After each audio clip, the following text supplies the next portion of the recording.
ప్రెగ్నెన్సీలో first trimester, second trimester, third trimester అని 3 భాగాలుగా విభజిస్తామమ్మా. ఫస్ట్ ట్రైమిస్టర్ అంటే 1 to 12 weeks.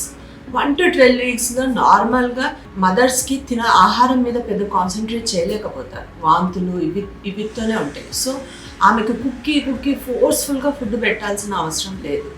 బేబీకి ఏదైతే కావాలో మదర్ నుంచి తీసుకోవాల్సినవి తీసుకుంటూ ఉంటుంది.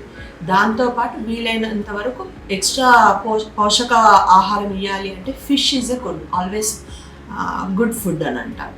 వెజిటేరియన్స్ వాళ్ళకైతే పన్నీర్, సోయా ఇట్లాంటి పౌష్టికాహారం తీసుకుంటే బెటర్. మీ వల్ల అయినంత వరకే తినండి. కుక్కి తింటే అది మళ్ళీ వాంతులే చేస్తారు ఫస్ట్ ట్రైమిస్టర్లో, అంటే ఫస్ట్ 3 నెలలు. 3 నెలల తర్వాత ఇంకా మీ ప్రోటీన్ కంటెంట్ని ఇంక్రీజ్ చేసుకోండి. మీ డైట్లో ప్రోటీన్ రిచ్ ఫుడ్ ఎక్కువ తింటే మంచిది.